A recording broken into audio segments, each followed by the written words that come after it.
Então, bom dia, boa tarde, boa noite. Mais uma aula de biologia. Nós felizes e contentes. Agora, falando na primeira parte, a gente falou de células, e aí entramos em algumas organelas que são específicas da célula vegetal. E aí agora vamos falar do processo de fotossíntese, motivo pelo qual a gente começou a falar da citologia, porque citologia em si vocês vão ver lá no segundo ano. Só que é fundamental a gente saber as organelas específicas da célula vegetal para que a gente entenda isso aqui agora, que é o processo de fotossíntese. Então, começando, é preciso que a gente saiba que algumas bactérias, as algas e as plantas têm a capacidade de produzir compostos orgânicos. Gente, lembra que a gente aprendeu lá a produzir o próprio alimento? Vamos tirar isso da nossa vida? Então, elas são capazes de produzir compostos orgânicos através do processo que recebe o nome de fotossíntese. Nas plantas, a fotossíntese ocorre principalmente nas folhas, ok? O que é preciso que a gente tenha em mente? Que as plantas não absorvem matéria orgânica do solo. Elas produzem a sua própria matéria orgânica e é essa matéria orgânica que vai ser fonte de energia para esse vegetal, ok? Então, a matéria orgânica, que é a matéria orgânica que os vegetais utilizam para gerar energia para os seus processos metabólicos, é produzida por eles mesmos num processo chamado fotossíntese. Então, aqui a gente tem a imagem de uma folha, que nos vegetais é onde basicamente ocorre a fotossíntese, mostrando a equação geral da fotossíntese, em que eu tenho a presença de dióxido de carbono, CO2, mais água. Necessariamente é necessário a presença de luz e de pigmentos fotossintéticos para eu ter a produção de moléculas orgânicas, aqui no caso a glicose, e liberar para o meio o oxigênio. Então, a gente viu lá na aula de organelas citoplasmáticas que a célula vegetal ela tem uma organela específica, que é chamada de cloroplasto. A gente até falou em alguma das aulas que esse cloroplasto, inclusive, ele tem DNA próprio, então ele é capaz de se autoduplicar, né? Então, essa organela, esse cloroplasto, e aí aqui em cima eu tenho um desenho esquemático dele e à direita uma micrografia, ou seja, eu pego um microscópio eletrônico e eu faço um corte e eu vejo o cloroplasto nesse microscópio. Então, o cloroplasto é a organela associada ao processo fotossintético, né? Então, nos cloroplastos das células vegetais e de algas, existe um pigmento chamado clorofila. Este pigmento, a clorofila, é fundamental para que ocorra a fotossíntese. Então, a gente já viu lá que os cloroplastos são organelas formadas por duas membranas, semelhantes à membrana plasmática, ou seja, de constituição lipoproteica, e são preenchidos por um fluido. Esse fluido recebe o nome de estroma, né? Então, dentro desse cloroplasto, eu ainda tenho a presença de algumas outras membranas na forma de discos, formam o que a gente chama de tilacoide, esses disquinhos, essas moedas. Essas pilhas, esses tilacoides empilhados, essas moedas empilhadas, recebem o nome de grânum, né? Então, olha aqui o desenho esquemático do cloroplasto para vocês. Eu tenho cada uma dessas moedinhas, chamadas tilacoides, e uma pilha dessas moedinhas recebe o nome de grânum. Isso dentro da estrutura membranosa, né, que tem duas membranas, uma interna e uma externa. Então, esses tilacoides, esse grânum, está dentro dessa delimitação formada por essas duas membranas e preenchida por um líquido que recebe o nome de estroma. Né? Então, olha aqui ó, a microscopia do cloroplasto. Tá vendo aqui, ó? São as pilhazinhas, esses tracinhos mais escuros, são as pilhazinhas de tilacoide, cada um dos grãos, ok? Então, como que funciona isso? Na fotossíntese, o que acontece é que a energia luminosa do Sol, ela é convertida em energia química que vai estar presente nessas moléculas orgânicas que vão ser formadas, né?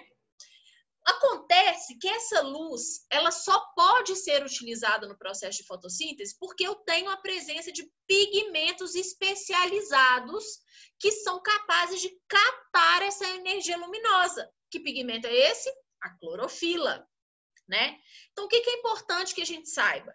Que a radiação solar, ela é composta por vários comprimentos de onda, e aqui não é biologia, aqui é física, né? Então, esses diferentes pigmentos, né? Essa clorofila, a gente vai ver que tem vários tipos de clorofila, esses diferentes pigmentos, eles têm a capacidade de absorver apenas alguns determinados comprimentos de onda, refletindo os demais. Ó, a física aí, né? Então, a cor do pigmento vai estar diretamente relacionada com o comprimento de onda que é refletido. Então, olha aqui esse gráfico para vocês verem, né? Então, eu tenho clorofila A, clorofila B, ficoeritrina, beta-caroteno, ficocianina. Cada um deles absorve num determinado comprimento de onda, né? Então, olha para vocês verem. Clorofila A entre o violeta e azul, clorofila B entre o azul e verde, né? Então, dependendo do comprimento de onda que está chegando na radiação, um pigmento diferente vai ser responsável por captar esse comprimento de onda que vem na radiação e utilizar essa energia para o processo fotossintético. Então, a gente tem basicamente duas etapas no processo fotossintético. Uma primeira etapa que é chamada etapa fotoquímica, e uma segunda etapa que é chamada de etapa química.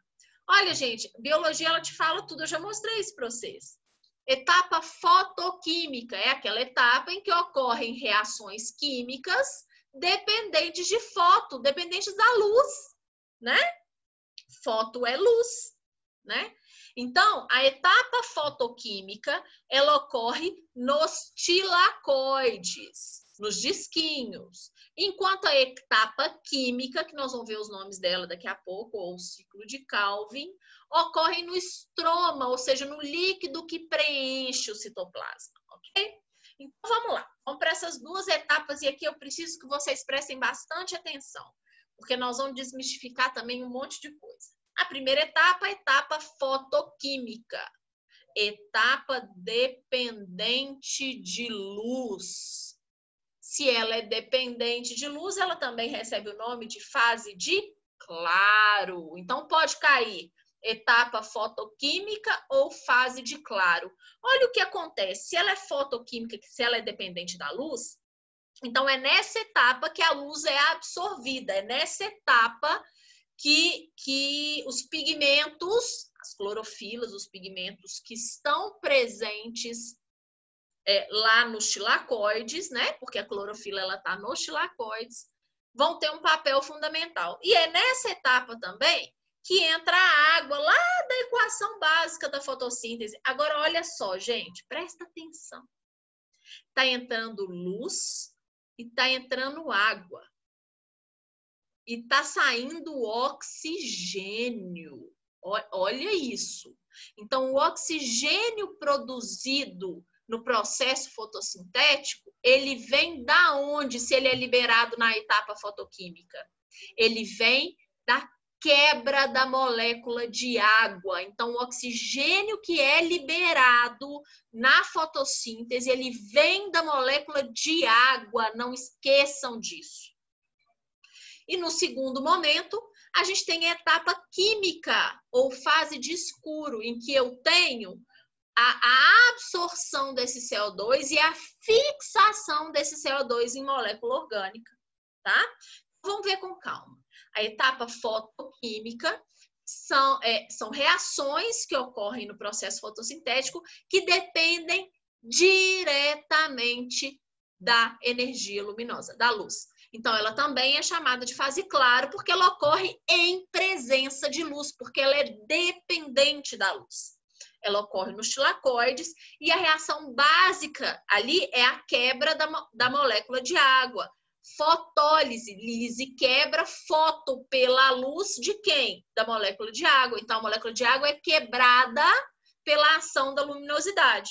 E um outro processo que é chamado de fotofosforilação, que é a inserção de um fosfato também pela presença, pela ação da luz. Esta etapa vai produzir ATP, que é a molécula energética, NADPH e oxigênio. Ou seja, o oxigênio que é liberado no processo fotossintético ocorre aonde? Na fase fotoquímica, na fase de claro. Então, o oxigênio vem da molécula de água e não da molécula de gás carbônico. Então, dizer que as plantas convertem gás carbônico em oxigênio é erro. Por quê? Porque o oxigênio vem da molécula de água, lá na fase de claro. O que acontece na fase de escuro é a fixação do CO2 em molécula orgânica. Então, na segunda etapa, ou etapa química, ou fase de escuro, ou ciclo de Calvin, qualquer um desses pode cair, esse ciclo, essa etapa, ela vai ocorrer no estroma dos cloroplastos, sem que seja necessária a presença direta de luz, né? Mas, para que ela ocorra, é preciso que eu tenha tido a formação daqueles produtos lá da fase de claro. Se eu não tiver a produção deles, eu não consigo ter o ciclo de Calvin. Então, embora ela não dependa da luz, ela depende dos produtos gerados na fase de claro, na etapa fotoquímica, né? Então, o que acontece nessa fase é que eu tenho a participação do CO2, do dióxido de carbono, que ele vai receber o hidrogênio que vem carregado pelas moléculas de NADPH que a gente falou que foram formadas lá, né? Essas reações da fase química, elas ocorrem, por quê? Porque lá na fase fotoquímica também foi produzido ATP. ATP que é a molécula energética. Então, esse ATP vai ser utilizado como energia para a fase de escuro. Então, é nessa fase que eu tenho a formação dos compostos orgânicos pelo um processo que a gente chama de fixação do carbono e a água que é liberada no processo fotossintético. Então, olha lá, gente. A energia luminosa entra no processo fotoquímico, lá na etapa 1, na fase de claro, junto com a água. Eu tenho a quebra desta molécula de água liberando o oxigênio. Olha aqui, ó. Né? O que acontece é que esse hidrogênio aqui da quebra é carregado pelo NADPH, né? Esse NADPH libera esse hidrogênio aqui para formar o ATP.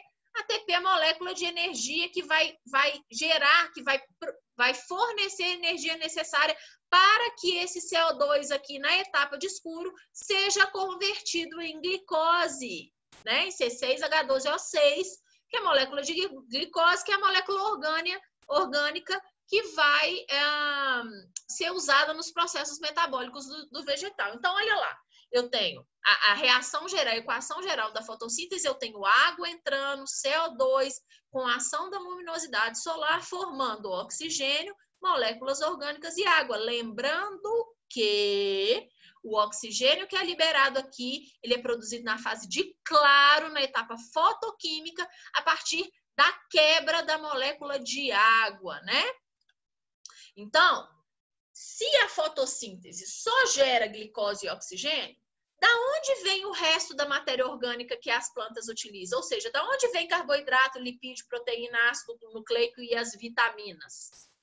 Da onde que isso vem? Gente, pensa só.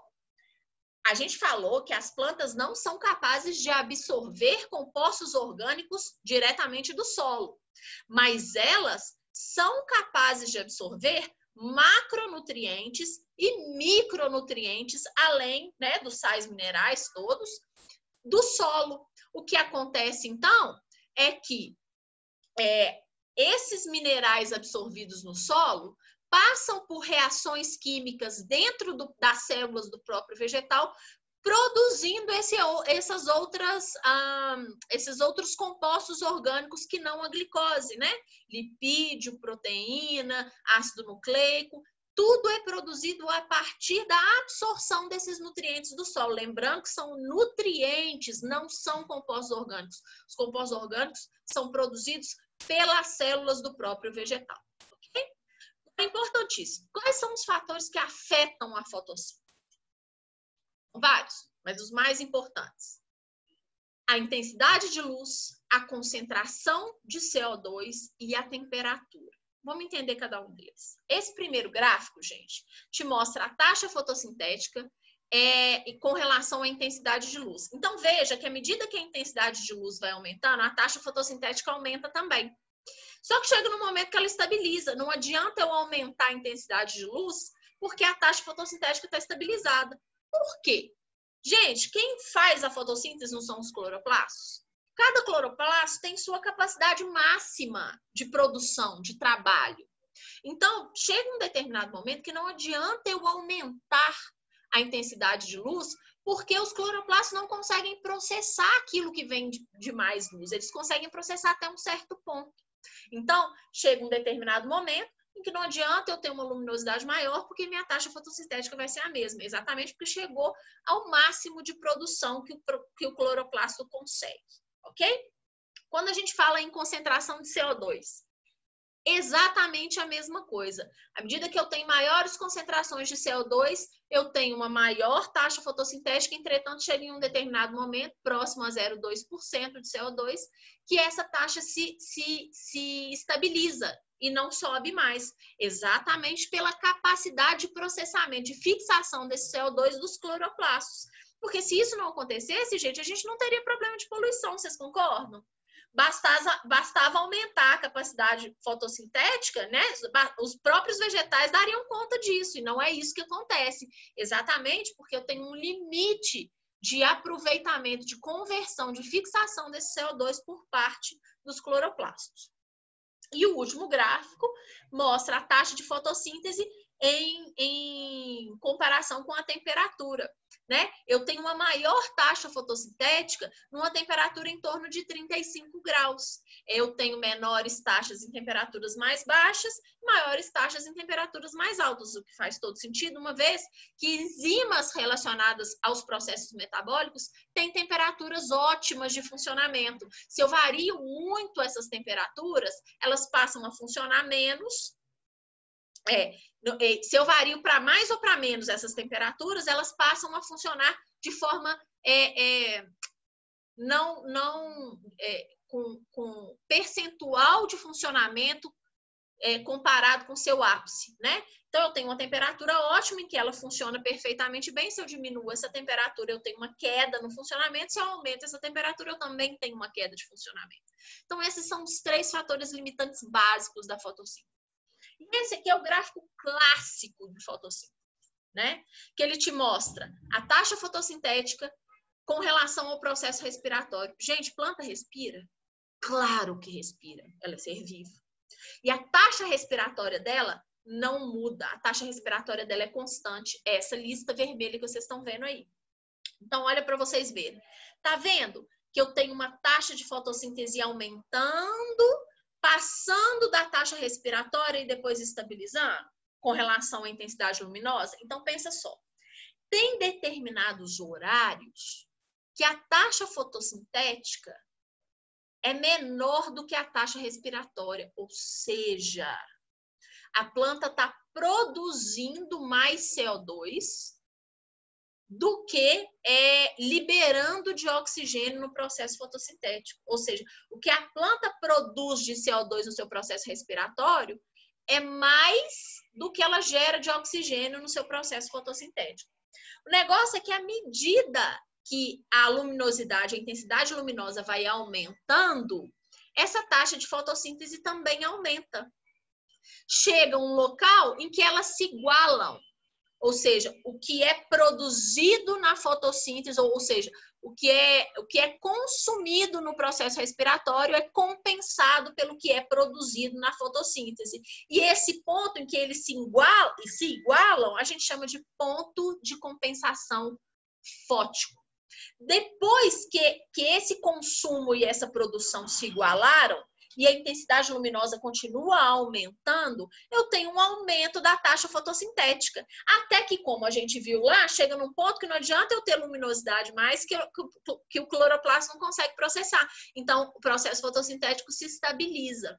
Então, o que eu tenho? Esse ponto aqui em que eu tenho o que é consumido pelo processo respiratório é maior do que o que é produzido no processo fotossintético, normalmente vocês acham que isso vai acontecer onde, gente? Em que épocas, em que momentos do dia? No momento de escuro, né? No momento, no início do raiar do sol, né? Que a taxa fotossintética é menor porque a intensidade luminosa é menor, né? Então, só para a gente fixar, eu tenho esse gráfico aqui, ó. Eu vou perguntar para vocês, o que vai acontecer com uma planta se ela for mantida indefinidamente nessas 3 regiões do gráfico, A, X e B? Se aqui eu chamo de curva de liberação de CO2, quer dizer o quê? Se eu estou liberando CO2, quem que libera CO2? A respiração, não é isso? E a curva de absorção de CO2, quanto que é a absorção de CO2? No momento da fotossíntese, concordam? Então, se eu mantenho uma planta sempre indefinidamente na região A, ou seja, ela está consumindo mais do que ela está produzindo, o que vocês acham que vai acontecer com ela? Por outro lado, eu tenho uma planta que é mantida exatamente no ponto de compensação fótico. E por último, eu tenho uma planta que é mantida acima do ponto de compensação fótico. Então, vamos pensar? O que acontece no A? Eu tenho uma taxa respiratória maior do que uma taxa fotossintética. Então, eu gasto mais do que eu produzo. O que vai acontecer com essa planta? Vai morrer. No ponto X, eu tenho uma taxa fotossintética igual ao gasto do processo respiratório. O que vai acontecer? A planta continua viva. Porém, ela não tem energia sobrando, é tudo igual, tudo que é produzido é consumido. Então, ela não cresce, ela não se desenvolve, ela não se reproduz. E, por último, a planta deixada no ponto B, que é acima do ponto de compensação fótico, eu tenho a taxa fotossintética, o que é produzido na fotossíntese é maior do que o que é consumido na respiração. Então, é uma planta que vai viver, vai se desenvolver e vai se reproduzir. Tranquilo? Então, com isso, nós terminamos fotossíntese. Espero que tenha ficado claro. Estou à disposição para tirar dúvidas de vocês quando a gente tiver nosso encontro síncrono, tá bom? Então, daqui a pouco, ou nos próximos dias, eu vou postando os vídeos do resto do conteúdo relacionado à botânica, tá bom? Um abraço, até a próxima.